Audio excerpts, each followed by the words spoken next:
2 Crônicas 14, de 1 a 5. Amém. Acharam? 2 Crônicas, procura Salmo e vai para trás. E aí você vai achar 2 Crônicas, ainda bem que eu falei com você, porque eu abri em 1 Crônicas. 2 Crônicas, eu ia ler errado, 14, nós vamos ler de 1 a 5. Depois você deixa marcada a de 2 Crônica, a gente vai voltar, né, a ler alguns outros versículos. Então, eu vou ler de 1 a 5 e a gente vai orar para começarmos, né, a nossa palavra e mensagem de hoje. Diz assim: Abias descansou com os seus antepassados e foi sepultado na cidade de Davi. Seu filho Asa foi o seu sucessor, e em seu reinado o país esteve em paz durante 10 anos. Asa fez o que o Senhor, o seu Deus, aprova. Retirou os altares dos deuses estrangeiros e os altares idólatras que havia nos montes. Despedaçou as colunas sagradas e derrubou os postes sagrados. Ordenou ao povo de Judá que buscasse o Senhor, o Deus dos seus antepassados, e que obedecesse às leis e os mandamentos dele. Retirou os altares idólatras e os altares de incenso de todas as cidades de Judá. E o reino esteve em paz durante o seu governo. Amém. Feche os seus olhos agora comigo. Senhor, venha, Senhor, com a tua mensagem, Pai, trazida pelo teu Espírito Santo a cada um que aqui está, Senhor. Que cada um consiga abrir, Senhor, o seu coração, entregar a Ti, Senhor, esta noite, Senhor, durante esse horário, ó Pai, estar aberto a ouvir a Tua palavra e nada mais, Senhor. Que seja assim, nós te pedimos, em nome de Jesus. Amém. Amém. Deus é maravilhoso. Essa já é a terceira pregação que eu faço, inspirado numa única pregação do bispo Robson, lá no Conselho de Pastores. Ele fez essa pregação para nós no dia 13/5.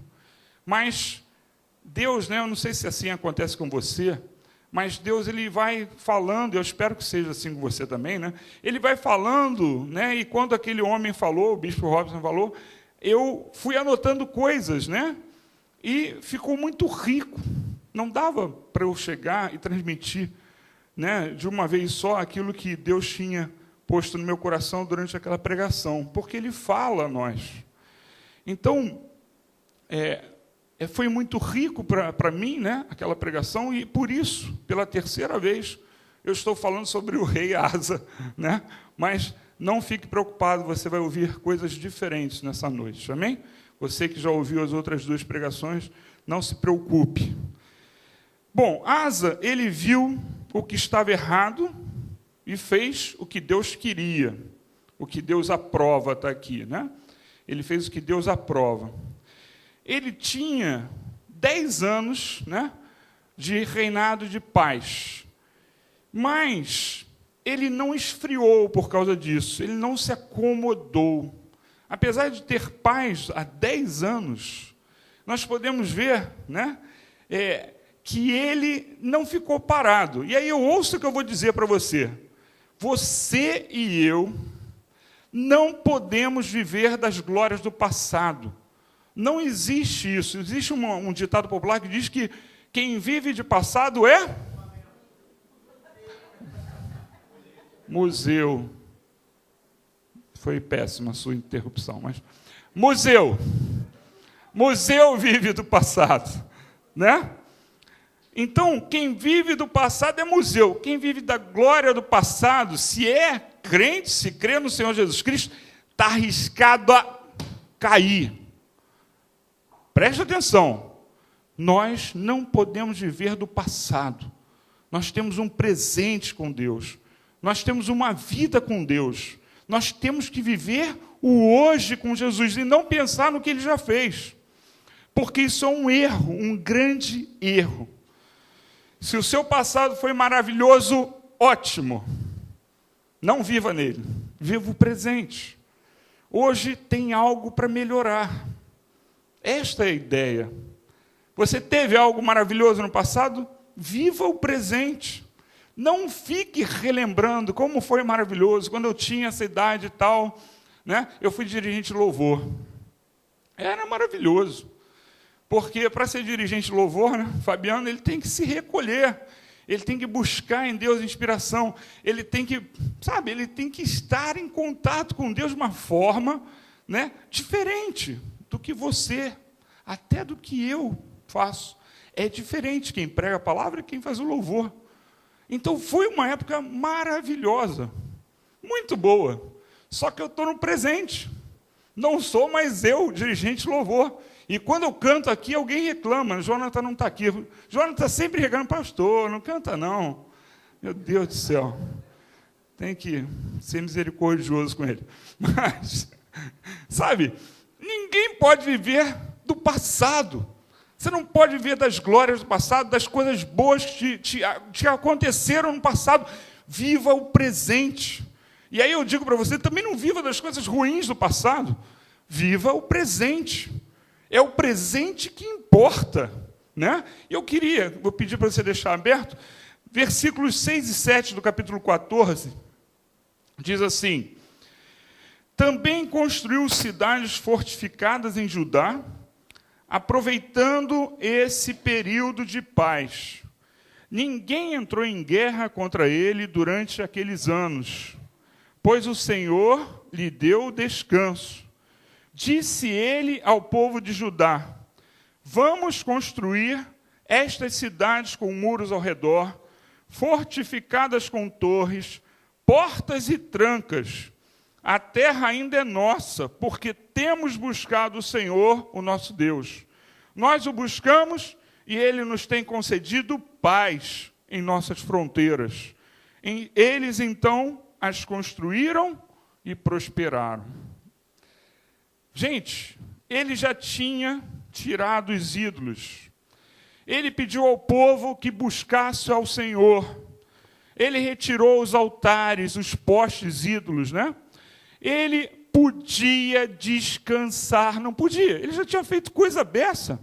Ele corrigiu o governo passado. Se você pegar a história de Israel, você vai ver assim, um rei faz uma coisa boa e o outro rei faz uma besteira. Aí o outro corrige, é assim, ó, é assim. Então, ele tinha feito a parte dele. Ele podia descansar, não podia? Não, não podia. Como nós também não podemos. Ninguém pode descansar. Ninguém pode chegar e viver das glórias passadas. Ele também não podia. Agora que ele estava em paz, o que ele tinha que fazer? O que ele fez? Se preparar para a próxima. Se fortalecer. Fortificar as suas cidades. Ao invés de parar, ele começou a se preparar para a próxima batalha. Assim, tem que ser a nossa vida também. Aí diz aqui, né, nós lemos, aproveitando esse período de paz. Você está num período de bonança? Está num período tranquilo? Sua vida está assim, tranquila? Se você não está, você está orando por alguma coisa, você está lutando, batalhando em oração por algo. Mas se você está naquele período de tranquilidade, você não pode ficar parado. Você tem que aproveitar esse período de paz. Os filhos são, né, sazonais. Eles dão uns probleminhas, aí a gente vai e passa aquela idade, você dá graças a Deus, né? Então, o primeiro graças a Deus que você dá é quando ele aprende a ir no banheiro. Estou certo ou estou errado? Não é um período de paz, é maravilhoso quando ele aprende a ir no banheiro? Você para de ficar limpando, né? E creiam, eu limpei, tá? Felipe, eu acho que eu vou precisar de outra pilha, eu estou ouvindo isso. Então eu fiquei, amor, confirma, eu limpei fralda, não limpei? Só um filho? Ah, só um tipo? Não, eu limpava os dois. Então, você está sendo injusta comigo. Não, negativo, eu limpava tudo. Pelo menos no primeiro filho, o segundo eu realmente não me lembro. No primeiro, com certeza, eu limpei tudo que ele fazia. Não é chato? Aí você está na rua e você sente aquele cheirinho, você fica meio envergonhado. Meu Deus do céu, será que está todo mundo sentindo? Aí você verifica e realmente tem. Né? Aí você vai e passa por essa fase. Aí, lá pelos 2 anos, tal, ele fica mais tranquilo, tal, aí, daqui a pouco, é a próxima fase. Qual é a próxima luta de um pai? Vamos ver se vocês foram pais mesmo, né? Se vocês lembram. Qual é a próxima fase? Depois das fraldas, que você tem uma tranquilidade, qual é o próximo problema? Segurar a agitação do filho. Ela falou isso em outras palavras. Porque aí o filho vira uma espoleta, né? Ele tenta subir em tudo, ele tenta correr para tudo, e você... é a próxima luta. Aí você está tranquilo, você já tem que prever a próxima. E eu digo para vocês, eu e Márcia, no primeiro filho, que o segundo não nos ouça, nós estávamos sempre tentando estar à frente dele. A gente lia livros de psicologia infantil, cristãs, né? Saber como lidar, como fazer. A gente estava sempre tentando, né, estar à frente do problema. E... alô? Tem que aumentar um pouquinho. Pelo menos o retorno. Tá bom? Não, mas o retorno para mim está ruim. Então, o filho, ele continua dando problema. Aí ele fica agitado, aí passa por essa fase, aí começa a fase do colégio, vai dar problema de novo, né? Sempre tem um probleminha no colégio. Aí passa essa fase e vem a adolescência. Maravilha! Se você souber levar, se você for um pai que se preparou antes, que conversou com seu filho antes, que falou para ele, olha, meu filho, como eu fiz com o Ricardo, com meu filho Alexandre, eu não lembro, mas ele vai no exemplo do outro, então fica mais tranquilo. Mas o Ricardo, cheguei para ele e falei assim, vem cá, conversa comigo aqui, presta atenção, você vai chegar na fase, e aí ele estava na fase ainda do pai herói. O pai dele era o herói, ainda era, né? Mas eu expliquei para ele que o pai dele ia deixar de ser herói para virar bandido. Porque ele ia achar que a referência não era mais o pai dele, eram os amiguinhos. E o que os amiguinhos faziam. Porque é isso que acontece na adolescência. Eles acham que sabem tudo, né? Seus pais não sabem nada, são atrasados, viveram em outra época. Aí tudo eles dizem assim, não, isso aí foi na sua época. Isso aí foi na sua época, isso aí foi na sua época. E, coitados, eles não sabem, eles estão vivendo ali aquele momento. Nós já vivemos aquele momento e os outros. Mas, voltando, preparar-se sempre. Não é só com os filhos, é com qualquer coisa. Seu trabalho, sua vida espiritual. Você está em paz. Construa torres. Construa portas. Faça muralhas. Proteja você e a sua família espiritualmente. Está tudo em paz. Vá orar. Porque, como eu preguei de manhã, né, a pregação foi sobre isso, né, eu preguei sobre uma comparação com o povo de Israel, né? Então, eram 3 situações, só para um ano passando para você. Às vezes, nós vivemos dentro do problema. Eu fiz uma analogia com o povo de Israel, escravo, dentro do Egito. Eles estavam inseridos no problema. Não viam como sair. Mas Deus livrou eles, mesmo estando dentro do problema. Aí o segundo problema, Deus resolveu abrir o mar e eles saíram. Segundo problema deles, foram para o deserto.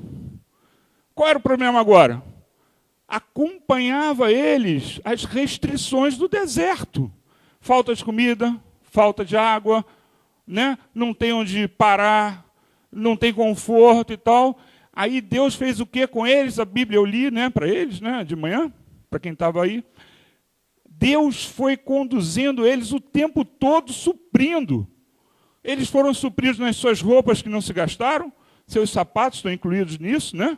Eles foram supridos com água e com maná. Eles foram supridos o que eles precisavam para viver. Aí chegaram em Israel, aí é o terceiro tipo de problema. Depararam com uma grande muralha que é Jericó. Então, o primeiro problema, você está dentro dele. O segundo é aquele problema que você é acompanhado por ele. Uma doença, um relacionamento que você... Um relacionamento, eu posso me livrar do meu pai e minha mãe? Não posso. Aí eles dão problema. Eu posso me livrar de pessoas que dão problema? Às vezes eu não posso. E eu não estou falando só de pessoas, também coisas materiais. Então, existem problemas que acompanham a nossa vida, mas Deus vai nos suprir. Eles não deixaram de ter problemas, mas Deus deu o maná, Deus deu a água. E o último é quando tem um problemaço na sua frente, né? Aí Deus vai lá, se você ora, se você confia nele, Deus vai lá e destrói o problema, né? Então, tipos diferentes. Então, na nossa vida, nós sempre teremos problemas.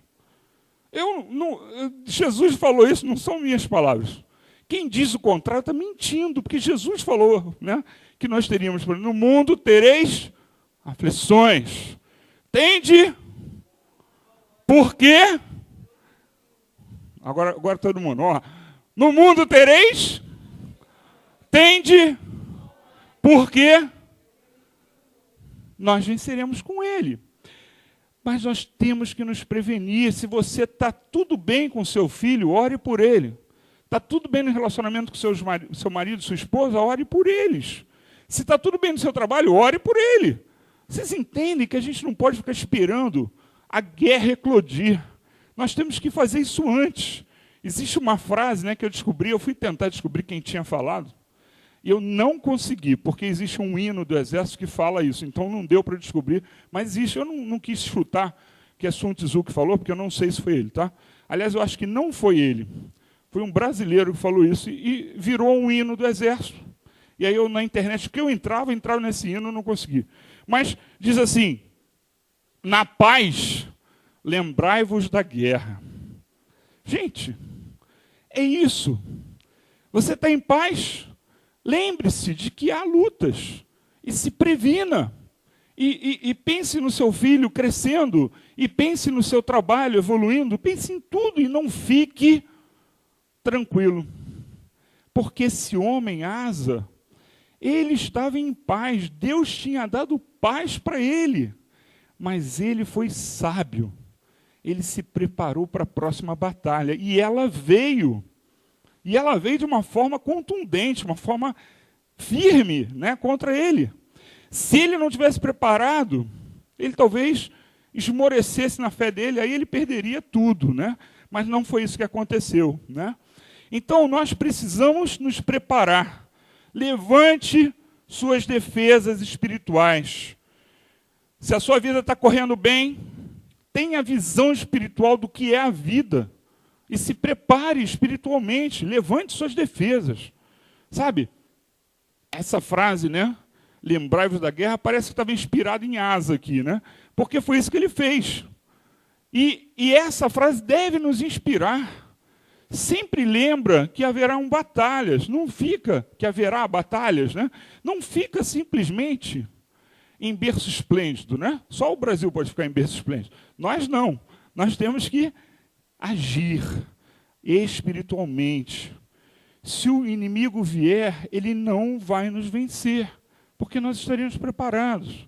Ou, se não, quando? Porque ele vai vir tentar a gente. Ele vai tentar a gente de alguma forma, e aí quando ele vier, você estará preparado. Amém? Você entendeu? A batalha é só uma questão de tempo para vir à nossa vida. Se você está bem ou não está bem hoje, não importa, vai vir outra, e se prepara, ganha essa e vai para a próxima. Aumenta um pouquinho mais o retorno. Está baixo, estou forçando minha voz. Então, as pessoas que não têm essa visão, que não percebem dessa forma, elas não se preocupam com o que vai acontecer depois. E você tem que preocupar-se com isso em tudo. Não é preocupar para ficar ansioso, não. É preocupar-se e orar. É assim que nós temos que agir. Por quê? Por exemplo, você vai fazer qualquer coisa na sua vida. Né? Entrar num negócio, entrar, sei lá, num casamento, entrar, qualquer coisa que você vai fazer, você, adotar um filho, qualquer coisa que você vai fazer, um novo trabalho, você tem que orar antes. Você tem que se prevenir, se precaver, sabe?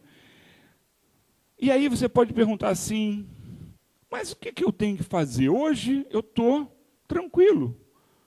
que eu tenho que fazer? Muita coisa. Porque ainda existe, eu espero que você reconheça isso, e eu vejo isso na minha vida, tem muita coisa para eu mudar. Só não perguntem isso para minha esposa, por favor. Senão você vai ficar decepcionado comigo, né? Mas ela ainda espera que eu mude muito, né? E eu espero também mudar, por ela e por mim. Você também precisa mudar. Você está sendo, né, inocente se você não para pensar que você ainda tem muito o que fazer. Sabe, nós temos que fazer, né, como uma sequência. Nós temos que sempre melhorar. Nós temos que sempre buscar melhorar. E aí eu poderia fazer algumas perguntas para você, se você se considera que você está bem. Não, eu estou bem espiritualmente, eu estou bem na minha vida material, meus relacionamentos, eu estou bem, não estou precisando de nada. Aí eu faço uma pergunta para você, você ora todo dia? Não responde, senão eu vou ter que olhar para cima aqui. Não responde. Por favor, nem sim nem não, porque eu não quero que ninguém seja acusado aqui. Eu quero que você pense, você ora todo dia, você ora por todas as coisas que você tem que fazer, você lê a Bíblia todos os dias, você louva a Deus todos os dias, você pode dizer assim, eu faço isso tudo, pastor. Se você está em dia com tudo isso, eu vou pegar você agora. Ó a armadilha, ó. Você já assistiu todas as aulas de CETEB aqui de manhã, domingo? Peguei você. Porque você tem que fazer isso. Porque você tem que estudar. Você tem que estudar. Aí, não é só isso, não. Não, eu já assisti a todas as aulas, né? Aí eu vou perguntar assim, você já fez todas as provas? Tem sempre o que fazer, né? E não acabou aí. Não acaba aí. Eu queria que você pegasse em 2 Pedro, deixa marcado ainda 2 Crônicas aí, mas vai lá. 2 Pedro, lá no final da palavra, 2 Pedro, capítulo 1. 2 Pedro, capítulo 1. Nós vamos ler do versículo 5 a 8. Eu quero que você abra comigo, tá? Então eu vou esperar você abrir. Quando você tiver, eu vou perguntar o contrário. Alguém precisa que eu espere ainda? Todo mundo já abriu 2 Pedro, todo mundo achou? Vocês acharam rápido, hein? Vocês estão bem. 2 Pedro, capítulo 1, versículo 5, diz o seguinte, ó. Por isso mesmo, empenhe-se para acrescentar à sua fé a virtude, o conhecimento, ao conhecimento o domínio próprio, ao domínio próprio a perseverança, a piedade. Vamos até o 8. A piedade, a fraternidade, e a fraternidade, o amor. Porque se essas qualidades existirem, estiverem crescendo em sua vida, elas impedirão que vocês, no pleno conhecimento de nosso Senhor Jesus Cristo, sejam inoperantes e improdutivos. Amém. Vocês fazem isso tudo? Ó, acrescente à sua fé a virtude. Você é uma pessoa virtuosa. Alguém olha para você e diz assim, esse é crente, porque ele transmite virtude. Você olha para ele, ele é uma pessoa bondosa, ele é uma pessoa sábia, ele é uma pessoa... Você tem essas virtudes? Se você tem qualquer coisa contrária disso que eu falei, já está alguma coisa errada. Você é uma pessoa amorosa, paciente, isso é virtude, tá? Aí, se você não chegou a isso, ou se você já chegou, acrescente o conhecimento. Você tem que conhecer a palavra, para ensinar, para você e para ensinar. Domínio próprio. A Bíblia diz que a última coisa que você domina é a língua, né?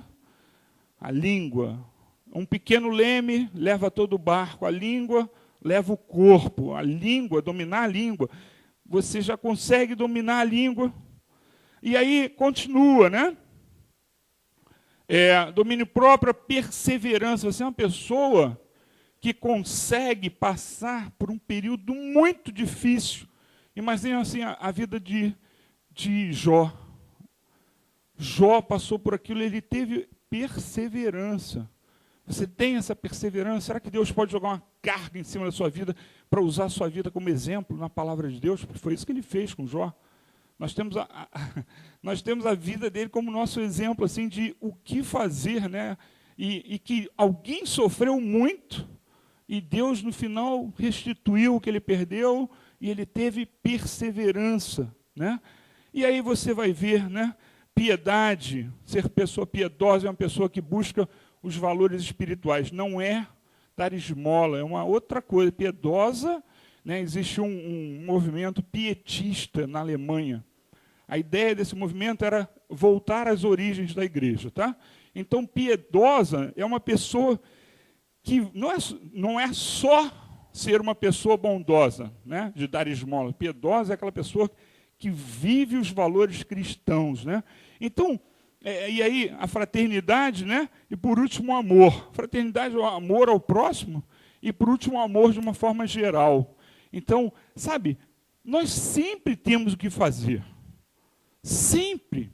Nós sempre temos que levantar torres. Porque quando a gente não levanta as torres, nós ficamos vulneráveis. Há 2 semanas atrás, eu creio, domingo à noite, eu falei sobre a palavra de Deus, né? A pessoa que não lê a palavra de Deus, ela está roubada, porque ela não vai ter a arma, ela não vai ter a palavra na hora que ela precisa, ela não vai fundamentar a sua fé. Então, é necessário, são coisas que nós precisamos estar atentos, nós precisamos estar lutando. Você não pode ficar em berço esplêndido. E não é só contra o mundo, não é o mundo visível, é o mundo espiritual. Você tem que se preparar a todo momento para o que der e vier. Conhece essa expressão? Para o que der e vier? Você tem que estar preparado para o que der e vier. Então, nós temos que buscar sempre, né, melhorar, sempre vai haver o que fazer. Porque qualquer uma dessas coisas que você não faça, eu citei só algumas aqui, qualquer uma dessas coisas que você não faça, é como se você tivesse, né, com aquelas armas de Efésios 6 abaixadas, como se você tivesse desguarnecido. Porque tudo isso é importante. Então, nós precisamos entender isso para nós não ficarmos esperando pela guerra. Você tem que se antecipar, né?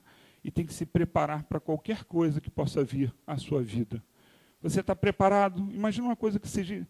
Imagina, mas não fale, né? Imagina algo que seria muito ruim para você acontecer na sua vida. Você está preparado para isso acontecer? Você tem que estar preparado. Será que você vai se desviar?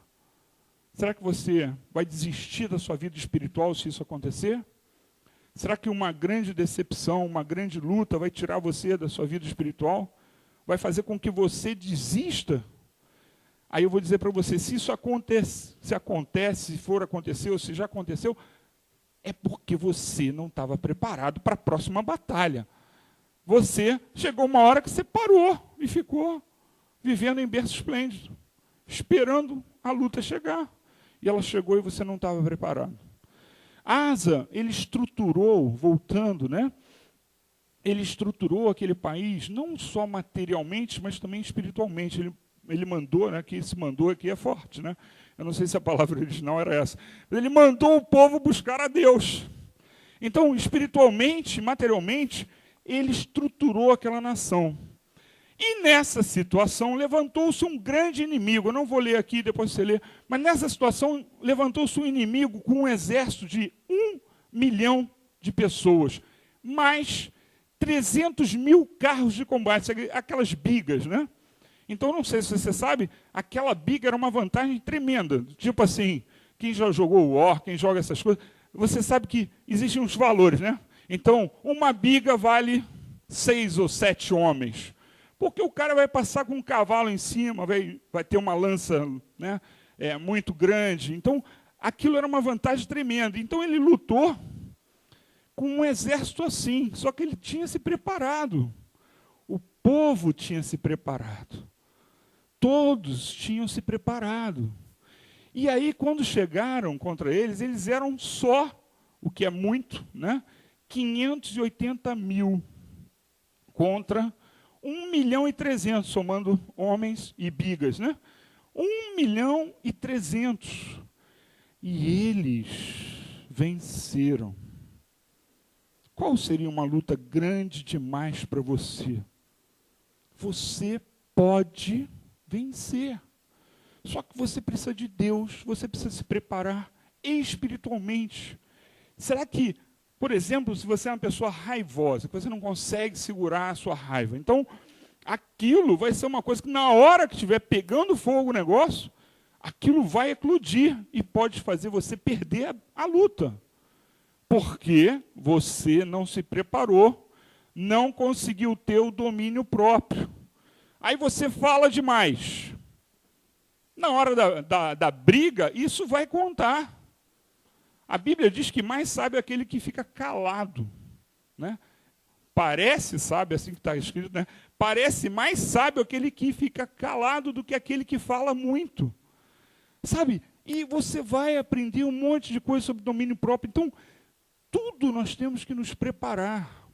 Nós temos que nos preparar para o que vier. E aqueles homens se prepararam. Veio um exército que era mais do que o dobro deles. E eles venceram porque eles estavam em atividade espiritual. Eles estavam em atividade também material. Se você se mantém com as práticas espirituais, se você lê a Bíblia, ora, né? Tem atos de justiça. Sabe o que é atos de justiça? Atos de justiça. Atos de justiça nada mais são do que coisas que você faz em benefício de outras pessoas. Tá? Eles são atos de justiça. Então, se você é uma pessoa que aconselha, você é uma pessoa prestativa aos outros, essas coisas todas são somadas para você. Essas práticas espirituais fazem com que você tenha as armas espirituais em cima, prontas. O que te incomoda hoje? É um parente que está passando uma situação difícil, doença, ou seja lá o que for. É uma injustiça. Entrar na justiça quando você injustamente. O que te incomoda? Você pode vencer essas coisas com as armas que você já tem espirituais. Mas você precisa estar preparado espiritualmente. Amém? Vocês estão entendendo? Você está trazendo para a sua vida. O Espírito Santo está falando para você, está mostrando, isso aqui é uma coisa que eu tenho que melhorar. Eu espero que isso esteja acontecendo nessa noite. Porque senão, palavras não valem de nada, se o Espírito Santo não estiver falando a você, né? Você com Deus vence os maiores inimigos. Se você está usufruindo das suas vitórias, você está tranquilo, né? Eu já criei meus filhos, eu já me aposentei, eu já tenho minha casa própria. Se você pensa assim, não, eu já evangelizei, já fui muito usado por Deus. Meu Deus, você tem que ser usado sempre. Quando alguém fala isso para mim, eu fico na minha, não falo nada, mas eu fui muito usado por Deus. Não, tu tem que dizer assim, eu estou sendo muito usado por Deus, porque usado por Deus você tem que ser sempre. Aí você vai dizer, não, eu já evangelizei, eu já fiz trabalhos sociais, eu já fundei igreja, né? Você está arriscado a cair, porque está tudo no passado. O que você está fazendo hoje? Você tem que estar fazendo, tem que estar dinâmico, né? A sua fé tem que ser dinâmica, porque virão os escândalos, virão os desapontamentos, virão as doenças, virão as decepções, e você tem que ficar de pé diante de tudo isso. E você vai ficar de pé se você se preparar. Você está preparado para uma grande decepção comigo? Tem que estar preparado, uma grande decepção. Eu prometo que eu vou tentar não te decepcionar, mas você tem que estar preparado. Se eu te decepcionar muito, você não pode abandonar Jesus. Nunca. Isso não pode... Você vai olhar, mas o pastor fez isso? Não, eu agora desisto. Nunca mais vou à igreja. Não faça isso. Não faça isso. Você está sendo inocente. Você está sendo inocente. Eu procuro estar certo diante de Deus, tá? Eu procuro ter minha vida diante de Deus e eu abro até para aqueles que estão à minha volta. Mas isso não impede que você se decepcione comigo. Então, nada pode te tirar, nada pode te deixar, te tirar da situação de você estar em pé. Você não pode receber um vendaval da vida e cair. Você tem que ser mais forte que os vendavais. Amém? Que venham os vendavais, porque eles farão você ser mais forte. Virão 1.300.000 contra você, e você vencerá. Desafios nos fazem ficar mais atentos à nossa vida espiritual. Você sempre pensa, né? Isso é uma coisa normal dos evangélicos, dos crentes, né? Qual foi a brecha que eu deixei? Deixa eu fechar a brecha, né? Isso aí não é meio recente. Recente para mim é dos anos 80, tá? Então, para mim, isso é meio recente. Esse negócio de brecha é meio recente, 90, por aí. Então, começou todo mundo a procurar brecha. Aí você pensa logo, está acontecendo isso, qual foi a brecha que eu deixei, né? E tem um ensinamento certo, nós temos que fechar as brechas, né? As brechas da muralha, para que ela não caia. Então, nós temos que pensar, os desafios vão sempre acontecer, os inimigos vão chegar, e eles têm que nos fazer ficar atentos, preparados. Nós temos que estudar, né? Nós não podemos viver das glórias, e você vai ter períodos frutíferos, Deus vai lhe ajudar, mas você tem que estar preparado mesmo nessa ocasião. Você está com a sua vida espiritual meio que parada? Você está parado? Não. Eu estou dando um tempo. Gente, não se dá tempo nem para relacionamento humano, tá? Esse papo de tempo, não, vamos dar um tempo. É balela, isso. Nem nesse relacionamento você tem que dar tempo, coisa nenhuma, que é uma covardia com a outra pessoa. Ó, vou olhar para cima, não estou acusando ninguém, eu não sei de nenhuma história, tá? Mas esse negócio de dar tempo para alguém que ama você é uma covardia, né? Você não teve coragem de dizer o que você estava sentindo. Então, sabe, tempo, eu vou dar um tempo para Deus. Não, eu estou precisando de um tempo. Você tem um tempo, você quer um tempo? Tá, 30 dias é o máximo que você tem. Férias, o pastor tem que ter férias, né? Eu não sei se contabilizou 30 dias. De vez em quando eu dou uma saída e volto, né? Eu vou ver se eu tenho 30 dias depois. Mas, tá, férias de quem? De Deus? Nunca! Nunca de Deus. De jeito nenhum. Nós não podemos ter férias de Deus nunca. Tua vida espiritual está parada? Não deixa assim. Põe ela em atividade. Faz qualquer coisa. Ora mais. Encontra uma pessoa para orar por ela. Se a sua família está toda bem, ninguém tem problema, ora pelos outros. E mesmo que a sua família não esteja tudo bem, ore também pelos outros, porque é assim que a gente tem que fazer. Sabe, se você acha que está tudo bem, cuidado. Lembrai-vos da guerra, porque ela está aí e ela vai acontecer. Quem se manter afiado, quem tiver se mantido, né, afiado, dinâmico, é aquele que vai ficar de pé. Quer manter as armas espirituais? Observa a sua vida. Peça para Deus lhe mostrar aquilo que você tem que melhorar. Eu leio a Bíblia já, eu faço isso, eu faço aquilo. Então vamos estudar. Vem de domingo de manhã no CETEB, vem aprender. Você tem que ir além. Você não pode ficar parado. Vá fazer aquilo que nós lemos aqui em 2 Pedro 1,5. É isso que você tem que fazer. E para descobrir isso, se humilhe diante de Deus. Encare esse desafio, se humilhe diante de Deus, né? Torne isso a sua batalha. Se você é como Asa fez, ele estava em paz, começou a murar todas as cidades.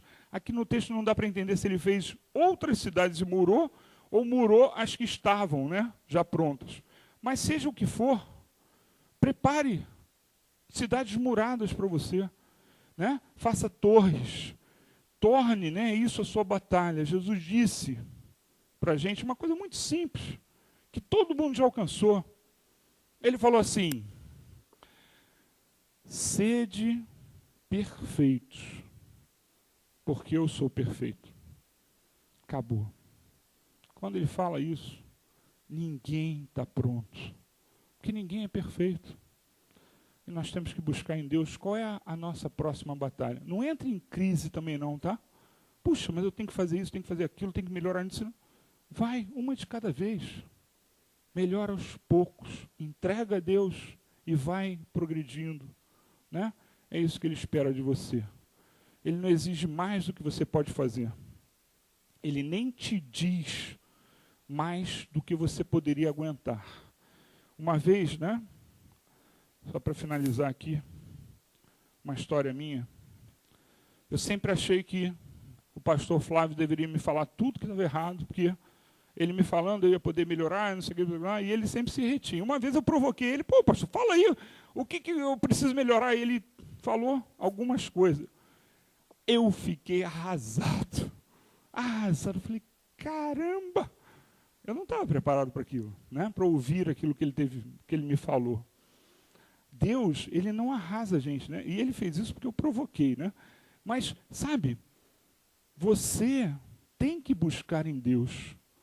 E essas coisas que você ainda precisa melhorar, que você tem de erro, vão fazer com que você esteja ativo, buscando em oração, buscando que o Espírito Santo realize em você o que você não consegue deixar. Mas eu não consigo deixar de ser pavio curto. Eu sou pavio curto. Não vou perguntar para você se você é pavio curto, tá? Mas pense assim, eu perguntei e você respondeu, em espírito. Sem levantar a mão. Mas você é pavio curto? É difícil deixar de ser pavio curto? Pede a Deus para te mudar. Ele vai fazer isso, tá? E assim por diante. Orgulhoso, tudo que você imaginar, né? Presunçoso. Tá? E Deus vai fazer. Amém? Ele vai te ajudar a atravessar todas as batalhas. E por maior que elas sejam, você vai vencer. E existem vários tipos de batalha. Não existe uma só. E não existe, né? O título que eu dei de manhã para a pregação foi várias batalhas, algo parecido com isso, né? Várias batalhas, várias soluções, porque Deus, ele dá soluções diferentes para batalhas diferentes. E eu comecei, né, falando, e o maná cessou. Né? Fiz para provocar as pessoas para pensar, né? O maná cessou. Quando a gente passa pelas fases, as soluções são outras. Então, até por isso você não tem que ficar pensando no passado. Mas foi tão bom quando isso aconteceu, acabou. Agora são outros problemas e outras soluções. Quando eles entraram na Terra Prometida, eles tinham Jericó na frente deles, uma outra batalha, e depois eles tinham uma batalha contra a idolatria do povo que estava lá, né? Mas o maná do deserto, que ficou 40 anos alimentando eles, cessou, gente, porque agora eles tinham o fruto da terra. Não fica vivendo no passado, das vitórias passadas, das soluções passadas. Viva hoje, pergunte ao Espírito Santo o que Ele quer para você hoje. Não tenta ficar usando fórmulas que deram certo, porque essas fórmulas estão no passado. As fórmulas de hoje são outras. E quem vai dizer? É o Espírito Santo de Deus. Amém? Eu queria que todo mundo ficasse em pé. Vamos orar. Feche seus olhos comigo. Senhor, eu te peço que tu nos ajude, Pai, a termos a nossa fé dinâmica, Pai. A não, Senhor, vivermos do passado, de glórias passadas, ou até mesmo dos erros passados, Senhor. Que nós possamos viver o hoje, ter as vitórias hoje, Pai. Combater o bom combate hoje. Que tu nos anime, que tu nos direcione, que em nome de Jesus, aqueles que abriram seu coração, escutaram de Deus algo nesta noite, Pai, que esses sejam alimentados por Ti. que eles sejam ajudados por Ti, que eles resolvam ser transformados, Senhor, porque sempre temos o que ser transformados, ó Pai, porque ainda não somos perfeitos, Senhor. Ó Pai, que seja assim, eu te peço, por cada um que está aqui, Senhor, que a Tua presença venha a nós e nos transforme, em nome de Jesus. Amém. Amém. Vamos cantar.